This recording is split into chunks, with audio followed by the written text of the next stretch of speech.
नमस्कार दोस्तों।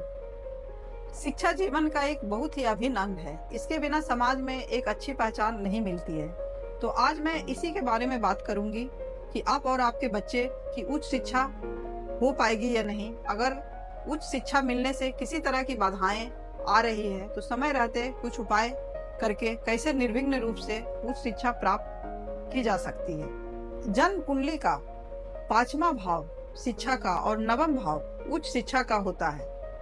अगर आपकी कुंडली में या आपके बच्चे की कुंडली में पांचवा और नौवां भाव और इसके स्वामी दोनों ही बलवान और शुभ स्थिति में बैठे हुए हैं और बुध गुरु चंद्रमा जो कि ज्ञान और मन के स्वामी हैं, अगर ये शुभ स्थिति आपकी कुंडली में है तो निर्विघ्न रूप से उच्च शिक्षा की प्राप्ति होती है। इसके विपरीत पांचवा भाव और पांचवें भाव के स्वामी अगर पीड़ित हैं और बुध गुरु और चंद्रमा की स्थिति अच्छी नहीं है या कमजोर स्थिति में है तो आपकी उच्च शिक्षा पूरी नहीं होगी या उसमें रुकावटें आएंगी या फिर पढ़ाई में मन नहीं लगेगा।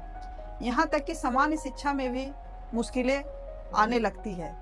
तो ऐसी स्थिति में आप समुचित उपाय करके कुछ लाभ उठा सकते हैं। इसे मैं कुछ उदाहरणों से समझा रही हूँ कि अगर वृश्चिक लग्न में पांचवें भाव में या पांचवें भाव का स्वामी गुरु है और नवे भाव का स्वामी चंद्रमा है तो गुरु और चंद्रमा दोनों भावों के स्वामी कुंडली में आपस में संबंध बना रहे हों या बलवान हों या किसी भी पाप ग्रह से पीड़ित नहीं है तो साथ में बुध भी बलवान है और उच्च शिक्षा के प्रबल योग बना हुआ है। नौवां भाव और पांचवा भाव आपकी कुंडली में जितना बलवान होगा आपका उच्च शिक्षा बहुत ही अच्छा रहेगा।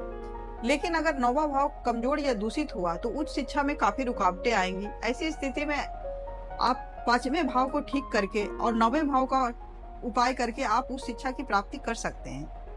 पांचवें भाव और नौवें भाव इन दोनों भावों के स्वामी अगर गुरु और चंद्र हो तो आप बहुत सारा चीज तो वैसे भी सही हो जाएगा और गुरु को ठीक करके आप अपनी स्थिति को बहुत ही अच्छा कर सकते हैं।